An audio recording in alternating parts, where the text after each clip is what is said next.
Postmortem ജോലി എന്ന് പറഞ്ഞാൽ വല്ലാത്തൊരു ജോലിയാണ്. 19 ബോഡി ഒരു ദിവസം ഞാൻ ചെയ്തിട്ടുണ്ട്. പാമ്പ് കടിക്കുന്ന കേസുകളിൽ ബോഡി പോസ്റ്റ്മോർട്ടം ചെയ്യില്ലേ? ആ കടിച്ചതിന് ശേഷം എനിക്ക് തോന്നുന്നു അയാളുടെ ലിവർ ഒരു വയലറ്റ് കളർ പോലെ എനിക്ക് തോന്നി. അന്ന് ഈ ബോഡി ചെയ്തതിന് ശേഷം എത്ര കഴുകിയിട്ടും എനിക്ക് ആ സ്മെല്ലിൻ്റെ ഇന്ന് പോവാത്തൊരു അനുഭവം ഉണ്ടായതിനെ കൊണ്ട് അത് ഞാൻ ഇത്രയും പോസ്റ്റ്മോർട്ടം ചെയ്യുമ്പോഴും ഞാൻ മദ്യപിച്ചിട്ട് ഒരു പോസ്റ്റ്മോർട്ടം പോലും ചെയ്തിട്ടില്ല എന്ന് ഉറപ്പുള്ളൊരു വ്യക്തിയാണ്. അച്ഛനും നമുക്കൊരു മോനേ ഉള്ളൂ.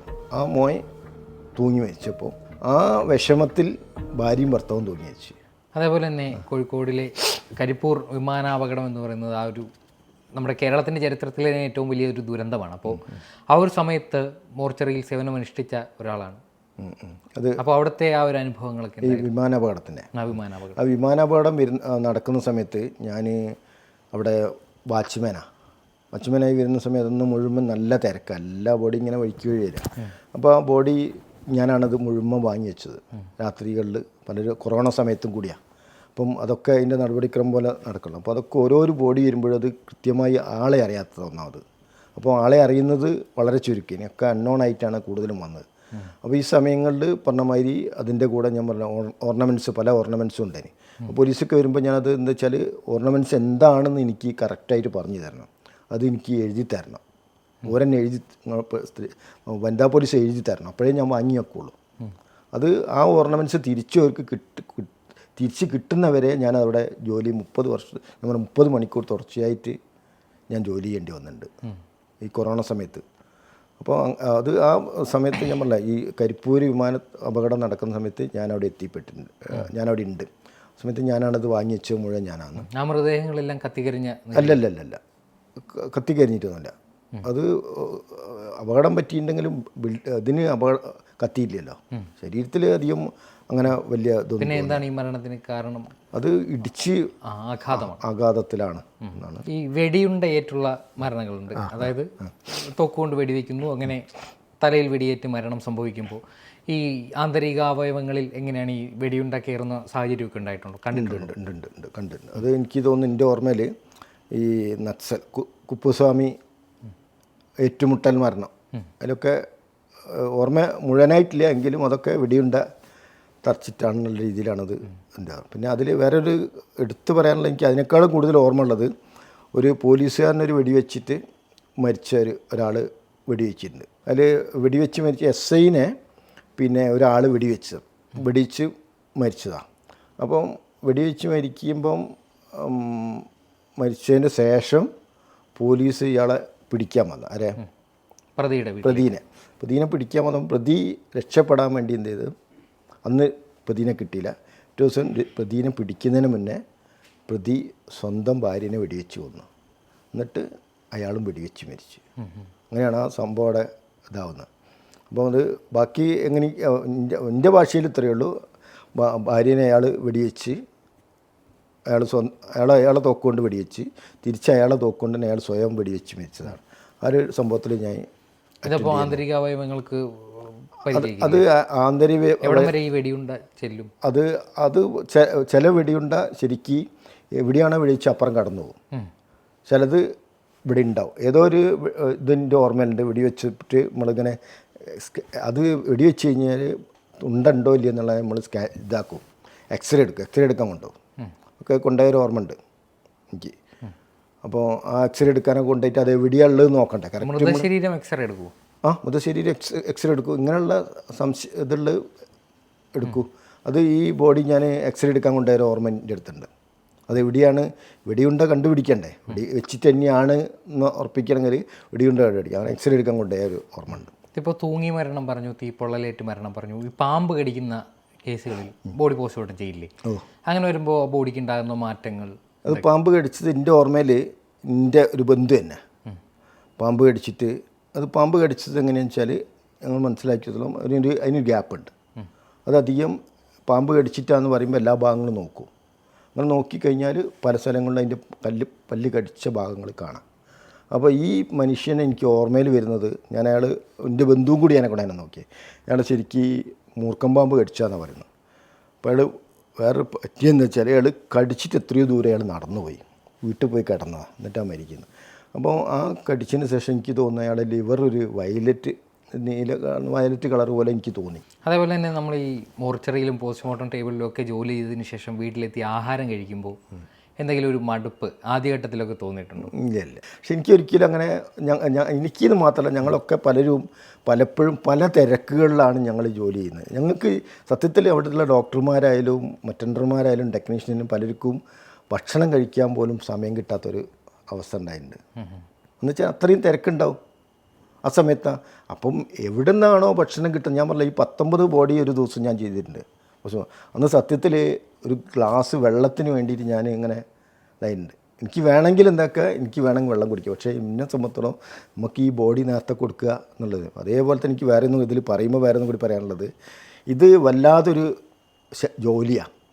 പോസ്റ്റ്മോർട്ടം ജോലി എന്ന് പറഞ്ഞാൽ വല്ലാതൊരു ജോലിയാണ്. ചേട്ടാ, ഈ അപകടത്തിൽ മരണപ്പെട്ട ആളുകളെക്കാൾ പോസ്റ്റ്മോർട്ടം ടേബിളിൽ നമുക്ക് മാനസികമായിട്ടുള്ളൊരു വെല്ലുവിളി നേരിടേണ്ടി വരും. ഒരു പക്ഷേ കുഞ്ഞുങ്ങളുടെ ശരീരങ്ങൾ പോസ്റ്റ്മോർട്ടം ചെയ്യുന്നതായിരിക്കും. അപ്പോൾ ഈ വലിയവരുടെയും ഈ കുഞ്ഞുങ്ങളുടെയും മൃതദേഹങ്ങൾ പോസ്റ്റ്മോർട്ടം ചെയ്യുമ്പോഴുള്ള വ്യത്യാസം എന്തായിരിക്കും? വ്യത്യാസങ്ങളൊന്നുമില്ല, ഞാൻ പറഞ്ഞ ഒരേപോലെയാണ്. പക്ഷേ എങ്കിലും ആദ്യം എനിക്ക് ചെറിയ മക്കളെ കാണുമ്പോൾ ഒരു വിഷമം, ഒരു മാനസികമായ ഒരു വിഷമം.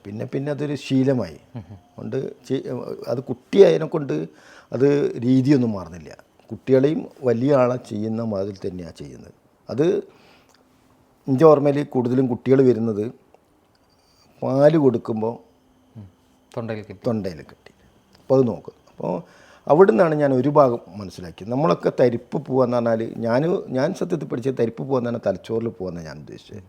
അത്തരത്തിലല്ല, നമ്മളെ ഭക്ഷണം ഇതിലേക്കാണ്, ചുമക്കിലേക്കാണ്, ശ്വാസനാളത്ത് കുടുങ്ങുന്നതിനെ കൊണ്ടാണ് കുട്ടി മരിക്കുന്നത്. ശ്വാസനാളത്തെ ശരിക്കും ശ്വാസം കഴിക്കാനുള്ളതാണ്. അപ്പോൾ ഞാൻ പലപ്പോഴും അത് കീറി മുറിക്കുമ്പോൾ കണ്ടത് ശ്വാസനാളത്തിലേക്ക് ലങ്സിലേക്ക് പോകുന്നതായിട്ടാണ്. അപ്പോൾ എനിക്ക് തോന്നുന്നു ഈ ലങ്സിലേക്ക് പോകുമ്പോൾ പ്രഷർ, അതിൻ്റെ വാശി കേട്ടോ, ഞാൻ ഇതൊന്നും പഠിച്ചിട്ട് പറയുന്നില്ല, ആ പ്രഷർ വരുമല്ലോ എന്തായാലും നമ്മളെ ശ്വാസം.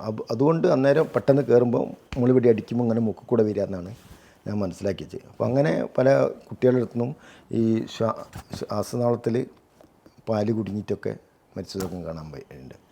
മരണപ്പെട്ട് എന്ന് അറിഞ്ഞു കഴിഞ്ഞാൽ ഞാനത് എല്ലാവർക്കും പറഞ്ഞു കൊടുക്കുന്നത്. അത് പലർക്കും എന്താ വെച്ചാൽ അതിൻ്റെ നടപടിക്രമങ്ങൾ അറിയില്ല.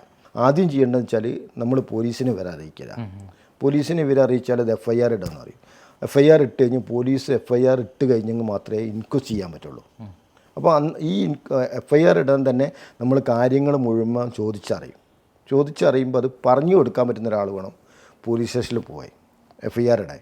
അപ്പോൾ അല്ലാതെ പോലീസിന് അതിൻ്റെ സത്യാവസ്ഥ അറിയില്ല. പോലീസിന് സത്യാവസ്ഥ അറിഞ്ഞെങ്കിലേ ഉള്ളൂ പോലീസിൻ്റെ അടുത്ത നടപടിക്രമം തുടങ്ങാൻ പറ്റുള്ളൂ. അപ്പോൾ FIR ഉള്ളതാണ് ഫസ്റ്റ് പ്രൊസീജിയർ. അത് കഴിഞ്ഞാൽ സെക്കൻഡ് പ്രൊസീജിയർ ഇൻക്വസ്റ്റ് ചെയ്യുക. അതും ഈ പറഞ്ഞ മാതിരി ഇവർ പറയുന്നതും ഈ ബോഡിയിലുള്ള വ്യത്യാസങ്ങളോ അല്ലെങ്കിൽ ഞാൻ പറഞ്ഞ തൂങ്ങി മരിച്ചതാന്ന് പറയുമ്പോൾ തൂങ്ങി മരിച്ച തന്നെയാണോ എന്ന് പോലീസ് നോക്കണ്ടേ. നമ്മൾ FIR ഇടുന്നത് എന്താ, തൂങ്ങി മരിച്ചതാണ്. പക്ഷേ പോലീസിൻ്റെ ഭാഷ്യത്തിൽ പോലീസ് അത് ഇൻക്വസ്റ്റ് ചെയ്ത് പോലീസിൻ്റെ ഭാഷയിലും പോലീസ് അത് കണ്ടുപിടിക്കും. ഇന്നലെ ശേഷം മോർച്ചറിക്കല്ലേ ഫോറൻസിക് ഡിപ്പാർട്ട്മെൻറ്റ് കൈ കൊടുക്കാൻ പറ്റും. അപ്പോഴാണ് എന്തുണ്ട് നടപടിക്രമം പൂർത്തിയാകുന്നത്. പിന്നെ ഒരു പോലീസ് തന്നു കഴിഞ്ഞാൽ പിന്നെ മോർച്ചറിയിൽ ഫോറൻസിക് ഡിപ്പാർട്ട്മെൻറ്റാണ് നോക്കുക. എന്നിട്ടാണ് ഈ മരിച്ചത് എങ്ങനെയാണെന്നുള്ള വിലയിരുത്തുന്നത്. ഇത് മാത്രമാണ്, ചിലത് മാത്രം നമ്മളെ ഫോറൻസിക്കിനും വിലയിരുത്താൻ പറ്റാത്തത് ഉണ്ടാവും. അത് കെമിക്കൽ ലാബുകാരാണ് ഈ വിഷം കുടിച്ചാണോ എന്നൊക്കെ ഒരും കൂടി വിലയിരുത്തണല്ലോ. അങ്ങനെ ചില കാര്യങ്ങൾ ഉണ്ടാവും. പിന്നെ ഇതിൻ്റെ കൊലപാതകമാണെങ്കിൽ വീണ്ടും അതിൻ്റെ ഒരുപാട് നടപടിക്രമം കൂടുതലുണ്ട്. പെട്ടെന്നൊന്നും മറ്റുള്ള മരണം അസ്വാഭാവിക മരണം പോലെ, അസ്വാഭാവിക മരണമാണെങ്കിൽ പോലും അത് മറ്റുള്ള തൂങ്ങി വെച്ചതും ആക്സിഡൻറ്റും പോലെയല്ല. കൊലപാതകം എന്ന് പറഞ്ഞാൽ അതിൻ്റെ കൂടുതൽ തെളിവുകൾ എടുക്കാനുണ്ട്, ഒരുപാട് നടപടിക്രമം കൂടും. ഈ ഒരു വീട്ടിൽ തന്നെ സംഭവിക്കുന്ന കൂട്ടമരണങ്ങളുണ്ട്, അങ്ങനെയുള്ള സംഭവങ്ങളൊക്കെ അത് ഒരു വീട്ടിൽ എന്ന് പറഞ്ഞാൽ ഞാൻ പറഞ്ഞ ഒരു വീട്ടിൽ ഒരു ഭാര്യയും ഭർത്താവും രണ്ടാളും ഒരു കയറിൽ തൂങ്ങി മരിച്ച സംഭവം ഉണ്ടായിട്ട്. അത് എൻ്റെ സ്നേഹിതൻ്റെ അനുജനും ഭാര്യ, അത് എന്താ ഞാൻ മരിച്ചതെന്ന് എനിക്കറിയില്ല, അങ്ങനെ ഒരു സംഭവം ഉണ്ടായിരുന്നു. അത് ഒരു കയറിൽ. അത് കൂടാതെ ഞാൻ പറഞ്ഞ ഒരു മോനേ ഉള്ളൂ, ആകെ അച്ഛനും അമ്മക്കും ഒരു മോനേ ഉള്ളൂ. ആ മോൻ തൂങ്ങി മരിച്ചപ്പോൾ ആ വിഷമത്തിൽ ഭാര്യയും ഭർത്താവും തൂങ്ങി മരിച്ചു. ഈ മൂന്നെണ്ണവും ചെയ്തത് ഞാനാ പോസ്റ്റ്മോർട്ടം ചെയ്ത്. അപ്പോൾ മൂന്നെണ്ണം ചെയ്യുമ്പോഴും സത്യത്തിൽ എനിക്ക് ഈ രണ്ടാമത്തെയും മൂന്നാമത്തെയും ചെയ്യുമ്പോഴാണ് എനിക്ക് മനസ്സിലായത് ഈ നമ്മളറിയുന്ന ഒരാളെ പെങ്ങളും ഭർത്താവുമാണെന്നുള്ളത്.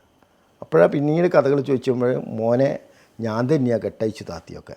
അയാൾ ഒരു ഹോട്ടലിൽ തൂങ്ങി മരിച്ചിട്ട് ആരും ഇറക്കാനില്ലായിട്ട് എന്നെ വിളിച്ചപ്പോൾ യാതൊരു ചെയ്ത് ഞാൻ ഇറക്കി. അപ്പോഴാണ് എനിക്ക് ഈ സംഭവങ്ങൾ അമ്മയും അച്ഛനും അമ്മയും മോനുമാണെന്നുള്ളത് മനസ്സിലായി. അങ്ങനൊരു അനുഭവം ഞാൻ ഒരനുഭവസ്ഥനാണ്. ഇത്രയും പോസ്റ്റ്മോർട്ടം ഇങ്ങനെ ചെയ്യുമ്പോൾ സാധാരണയായിട്ട് ഈ പോസ്റ്റ്മോർട്ടം ചെയ്ത് കഴിഞ്ഞ് അല്ലെങ്കിൽ ഇത്തരത്തിലൊരു പുഴുവരിച്ച മൃതദേഹം ചെയ്ത് കഴിഞ്ഞിട്ട് ഈ മദ്യപിക്കുന്നൊരു അങ്ങനെയാണ് സിനിമകളിലൊക്കെ കണ്ടിട്ടുള്ളത്. അങ്ങനെ എന്തെങ്കിലും? അതിനോട് എനിക്ക് ഒരിക്കലും യോജിക്കാൻ പറ്റാത്തൊരു സംഭവം. അത് മദ്യപിച്ചിട്ടേ ഇത് ചെയ്യാൻ പാടുള്ളൂ എന്നുള്ളത് ചില ആൾക്കാരുടെ ധാരണയായിട്ട് എനിക്ക് തോന്നുന്നു. ഇപ്പം ചിലരിപ്പം പറയാണ്, ചിലപ്പോൾ ഞാൻ സംസാരിക്കുന്ന ചില ആൾക്കാർക്ക് സംസാരിക്കണം എന്താക്കണം ലേശടിക്കണം, എന്നാലും അവന് സംസാരം വരൂ അല്ലേ. തിരിച്ച് എനിക്ക് ഒരിക്കലും ഞാൻ ഇത്രയും പോസ്റ്റ്മോർട്ടം ചെയ്യുമ്പോഴും ഞാൻ മദ്യപിച്ചിട്ട് ഒരു പോസ്റ്റ്മോർട്ടം പോലും ചെയ്തിട്ടില്ല എന്ന് ഉറപ്പുള്ളൊരു വ്യക്തിയാണ്.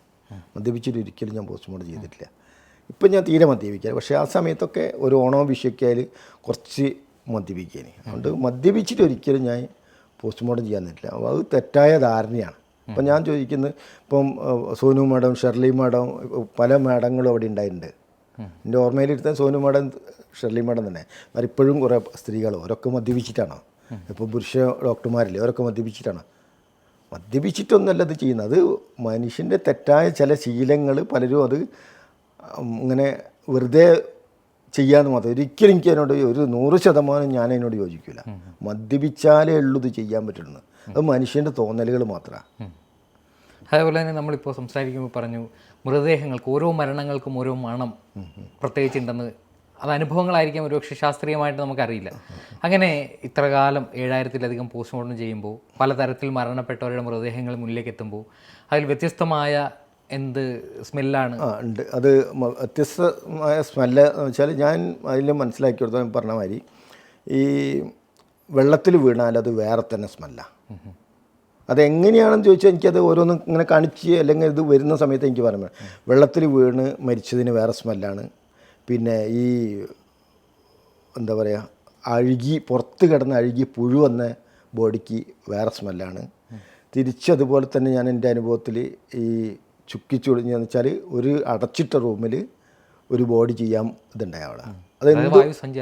അല്ലാത്ത അതെന്തുകൊണ്ടെന്ന് ചോദിച്ചപ്പോൾ അതെന്താ എൻ്റെ മനസ്സിൽ വല്ലാതെ തങ്ങി നിൽക്കുന്നത് വെച്ചാൽ അന്ന് ഈ ബോഡി ചെയ്തതിന് ശേഷം എത്ര കഴുകിയിട്ടും എനിക്ക് ആ സ്മെല്ലിൻ്റെ ഇന്ന് പോവാത്തൊരു അനുഭവം ഉണ്ടായതിനെ കൊണ്ട് അത് ഇങ്ങനെ ഓർത്ത് വെക്കാനുണ്ടായ കാരണം. അത് ഒരു പീഡിയ മുറിയിൽ വിറക് വരയിൽ അയാൾ മരിച്ചു കിടന്നു. അപ്പോൾ അത് ശരിക്കും അതിന് ആ ബോഡിക്ക് കത്തിൽ കാര്യമായിട്ട് കേടൊന്നും പറ്റിയില്ല, ഒരു കേടും പറ്റിയില്ല. ശരിക്കും ചുക്കി ചൊളിഞ്ഞ് ഉണങ്ങിയ ശരീരമായിട്ടാണ്.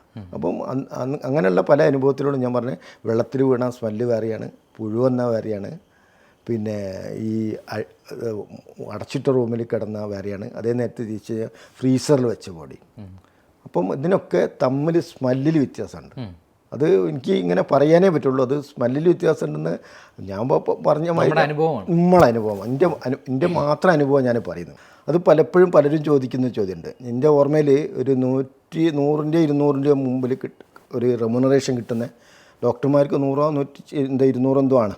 ആ സമയത്ത് ഒരു അറ്റൻഡർക്ക് കിട്ടുന്ന 75 റുപ്യ, അല്ലെങ്കിൽ സ്വീപ്പർ കിട്ടുന്നത്, ഒരു ടെക്നീഷ്യനോ ഒരു ലാബ് അസിസ്റ്റൻറ്റോ കിട്ടുന്ന 60 റുപ്യ. പക്ഷേ ഇന്നും ഇത്രയും കാലത്തിന് ഡോക്ടർക്ക് അത് 1000 റുപ്യയായി.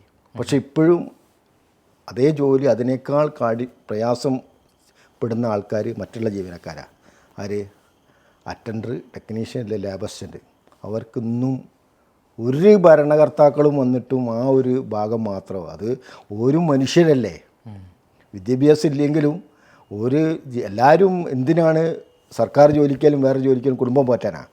ഈ ഒരു റെമ്യൂണറേഷൻ എന്നുള്ളത് അത് ഏതൊരാൾക്കും അറിയാം. ഞാൻ ഒരുപാട് അതിന് ഞാനുള്ള കേട്ടോ. പക്ഷേ ഇപ്പോഴും എനിക്കറിയാം എന്നെപ്പോലെയുള്ള അനവധി ജീവനക്കാരെന്ന് വെച്ചാൽ അത്രയും കൂടുതലും ഇല്ല.